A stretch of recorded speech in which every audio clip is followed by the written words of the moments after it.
The other day, I was just perusing around the internet and I saw a caramel cake. I had never had a caramel cake before, so I was like, let me look at some YouTube videos and I'm going to learn how to make one, and I did. Let's start off by cracking 4 eggs. And then we are going to, of course, mix them up, scramble them, get them into a nice consistency, and set those to the side.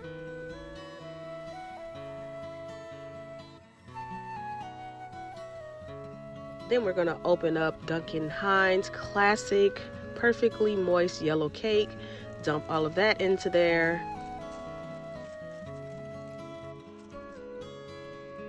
Up next, grab vanilla jello pudding mix, and we're going to add about half of an envelope to the mix, the cake mix.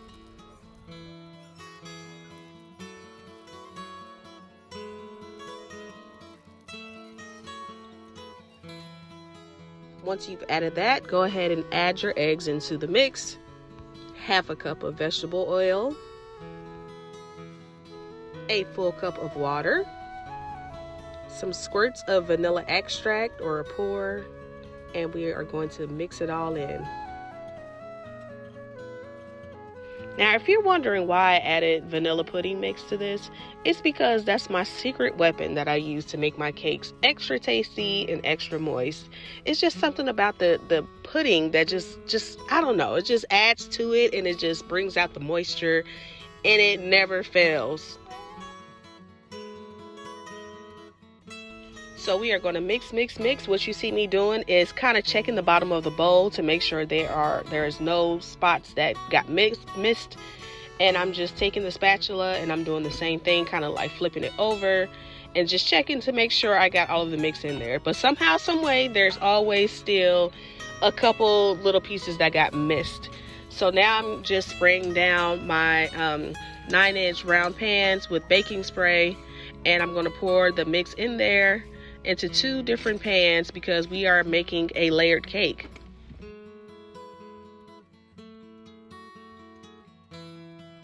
Ain't no shame in my game. I like to scrape the bowl and make sure I get it all out. Get as much out as you possibly can. And then I'm just going to take my spatula and I'm just going to try to smooth it out and make it look cute. And I'm just going to lift it up and just kind of move the batter all around just to make sure all sides are covered. And then I put it into an oven that was preheated at 350 degrees for about 24 minutes. Now we're on to the part that kind of scared me the most. I had never made caramel from scratch ever before, and I was kind of worried about how it was going to turn out, but I had confidence in myself. So I took 2 sticks of butter and I cut it into 1.5 sticks, and I started to melt the butter over low. I have a gas stove, and sometimes it heats up things. Let's just say our low and our mediums are a little bit different. So with the gas stove, it's like more intense. So I had to make sure I kept it at a very, very low fire. And I just melted the butter. I kept stirring the butter just to make sure it's not burning and sticking. The main thing with making caramel that I learned is that you have to keep stirring. Take your time. You're going to be doing this for a while, and don't walk away. So here I had 2 cups of sugar, and I started off by just pouring in 1 cup of sugar and just slowly mixing it. Once again, my fire is on low.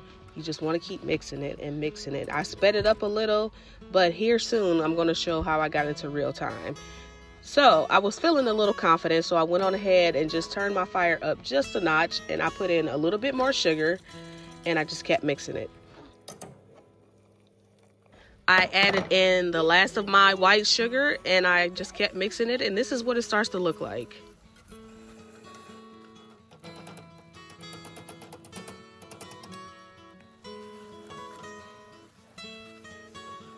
Here's where I started to get worried because I'm like, this sugar is turning dark a little fast, but I just kept mixing. So then I added in half a cup of brown sugar, and you already know we're gonna just keep mixing.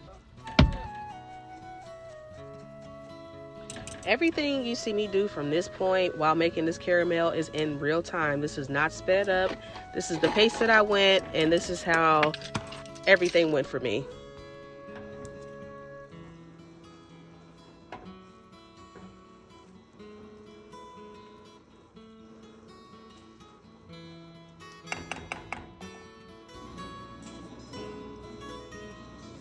And one of the recipes I seen to add salt just to cut the sweetness, because I was kind of worried about it being too sweet because the cake was going to be sweet. So I went on ahead and added the salt, and I just kept mixing and kept mixing and mixing, and this is the consistency that started to appear.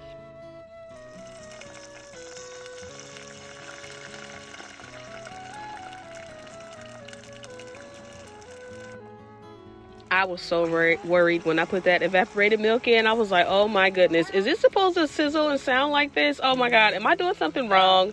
But I just kept at it and kept at it. I learned at the end of another tutorial to not put the whole thing in, but it was too late. I was already too far gone. So I just kept adding the evaporated milk in, and I kept mixing and mixing and mixing. And even though I was worried, I still stayed true and just kept mixing it, and I trusted the Lord and trusted that all of it will work out, and it did.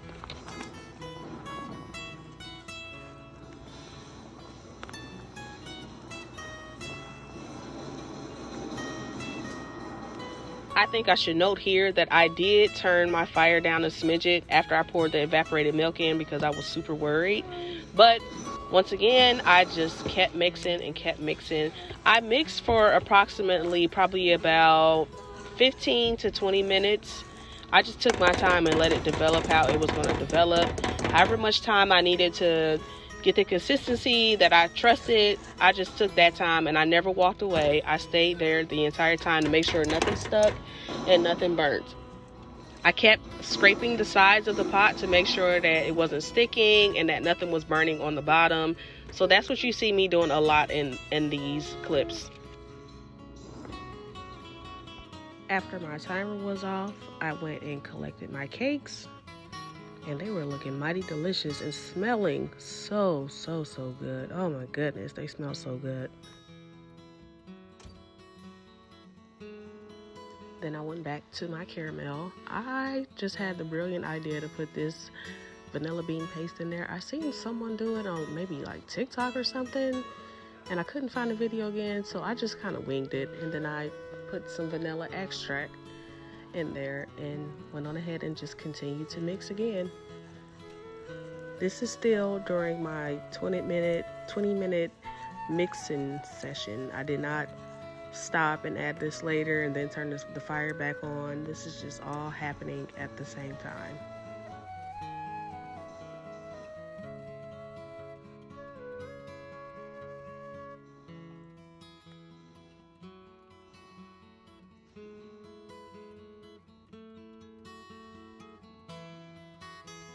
When I'm making something sticky, especially with sugar, I make sure that I just stay alert that nothing is burning at the bottom, because the last thing I wanted was my first experience making caramel to be burnt. I just didn't want that.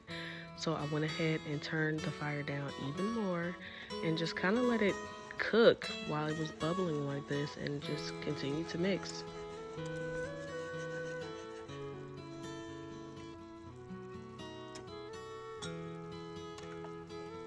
My caramel looks darker than some of the other videos I saw. Maybe it could have been because I added a whole can instead of 1 cup of evaporated milk, but it definitely tasted amazing. So I wouldn't let the dark color worry you too much. Honestly, like they say, the darker the sweeter, so maybe that's what it was, but the darkness kind of threw me off at first, but not to worry, it came out perfect.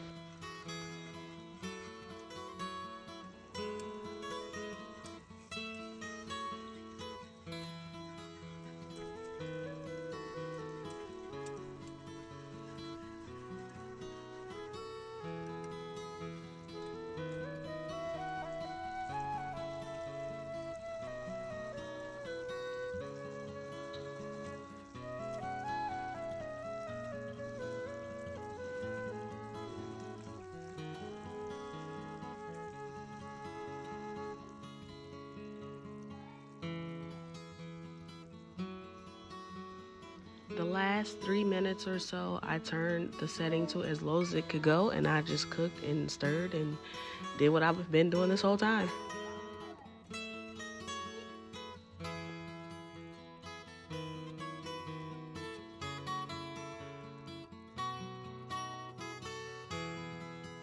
Here I'm checking the consistency because I'm basically playing it by eye at this point. Once it started to look like gravy, I gave myself the okay to turn the fire off and that we were done with the caramel.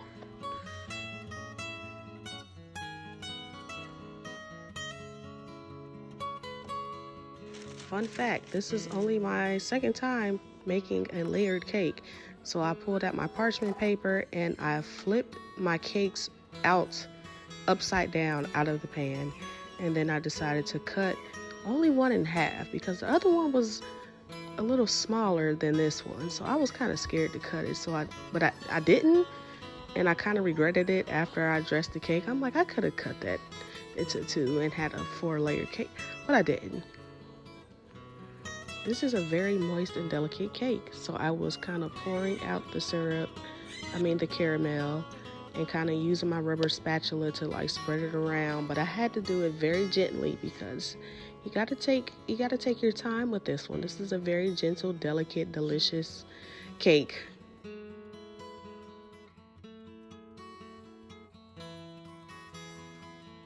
So keep pouring it out, and this is me spreading the caramel as far as I could to the edges without damaging the middle, because once again it is delicate and moist in the middle. So I just kept pouring out and kept pouring out, and once I was done with that, I went ahead and put one layer on top of the other, and then put the top layer, which is the sheet that I didn't cut in half at all, and then I just kind of like poured the caramel on there, and I wanted to like fall to the sides because all of the pictures I saw, it kind of looked like they all just poured it on there, and the caramel just kind of fell in place and did what it does with gravity. So I was like, I'm gonna do the same thing. I always said I should probably be on that one show where they make the food and they have to like dress it up and decorate it and make it look all pretty. I can make things taste phenomenal, taste so good, okay? But when it comes to plating and presentation and decorating, that's where your girl gets a little messed up. So bear with me as I pour this caramel on this cake and try to figure out what in the world I'm doing.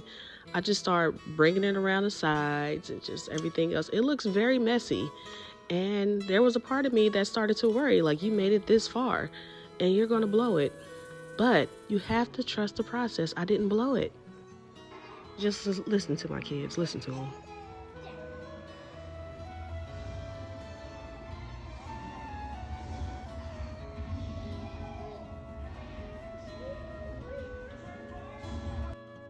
Yeah, you heard that right. Ooh wee.